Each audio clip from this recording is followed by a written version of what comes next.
Good evening and Jai Hind student. Welcome again. I am Sapna Singh, your political science teacher. Now, today we discuss class 12 chapter 9 recent development in Indian politics part 5. Our today's topic anti-Muslim riots in Gujarat. In February-March 2002, large-scale violence against Muslims took place in Gujarat. फरवरी 2002 के Feb March के बीच में बहुत बड़े दंगे हुए थे गुजरात की state में। आज तक हम सुनते आ रहे हैं गुजरात में, जिसके कारण मोदी जी का इमेज काफी खराब हुई थी। And this violence was an incident that took place at A station Godhra. और ये जो रियॉट्स हुए थे, जो दंगे हुए थे, गोधरा कांड के कारण हुए थे, जिसको गोधरा कांड के नाम से जो फेमस है। गोधरा स्टेशन पे हुआ था एक इंसिडेंट के कारण ये रियॉट्स स्टार्ट हुए थे, दंगे स्टार्ट हुए थे। और इस टाइम में 2002 में गुजरात के जो सीएम थे वो मोदी जी थे। अब a bogie of train that was returning from Ayodhya and was full of car सेवक was set on fire।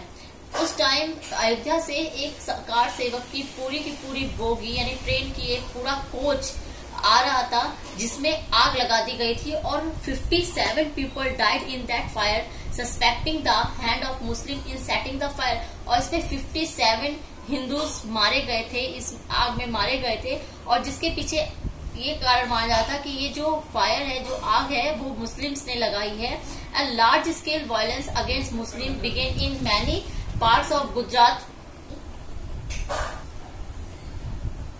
और इस रीजन से गुजरात में उस टाइम में बहुत बड़े स्केल पे दंगे स्टार्ट हो गए थे। और इन रियॉट्स में ज्यादातर जो मारे गए लोग थे, जो विक्टिम्स, वो सबसे ज्यादा मुस्लिम थे। Nearly 11,000 person mostly Muslim were killed in this violence. 1100 लोग, कम से कम 1100 पर्सन अप्रोक्सीमेटली माना ये जाता है कि 1100 मुस्लिम इसमें मारे गए थे, जबकि ये जो नंबरिंग थी इससे भी ज्यादा थी। और इस टाइम में जो, जैसे मैंने बताया, इस टाइम में जो वहां के सीएम थे, चीफ मिनिस्टर थे, वो मोदी जी थे। और इस रीजन से जो मोदी जी की इमेज थी वो काफी खराब हो चुकी थी। पहले हम देख चुके थे कि अयोध्या का जो इंसिडेंट हुआ था, वहां पे बाबरी मस्जिद को ढहाना, उसके कारण कहीं ना कहीं सांप्रदायिक दंगे हुए थे, कम्युनिज्म रियॉट्स हुए थे। और उसके बाद अचानक से 57 हिंदूज का मारा जाना, ये भी एक रियॉट्स का कारण बना। तो कहीं ना कहीं इसने पॉलिटिक्स में एक बहुत बड़ा चेंज लाया। कहीं ना कहीं जो रिलीजन था वो पॉलिटिक्स में पूरी तरह से रम गया था। लोग रिलीजन के नाम पे पॉलिटिक्स खेलने लगे थे।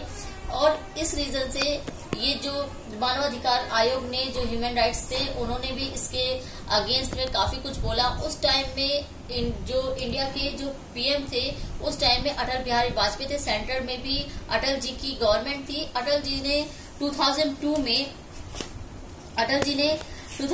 में यहाँ तक कि सीएम को मैसेज भी दिया था, मोदी जी को मैसेज दिया था कि अगर आप वहां पे शासन करना चाहते हैं किसी भी, तो आपको सबके लिए इक्वल होना पड़ेगा।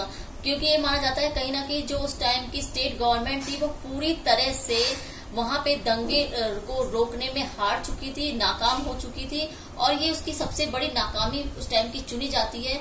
और इसी रीजन से जब मोदी जी कंट्री के पीएम बनने लगे तो ये सोचा गया कि मोदी जी प्रॉपर वे में वर्क नहीं कर पाएंगे, क्योंकि पूरी तरह से जो बीजेपी है वो हिंदुइज्म की कंट्री हिंदुइज्म की पार्टी मानी जाने लगी। और कहीं ना कहीं जो कांग्रेस की जो इमेज थी वो पूरी तरह से मुस्लिम इमेज बन गई थी कि मुस्लिम वोट बैंक उसके लिए बन गया था। और जो बीजेपी का था वो पूरी तरह से हिंदू वोट बैंक को बन चुकी थी।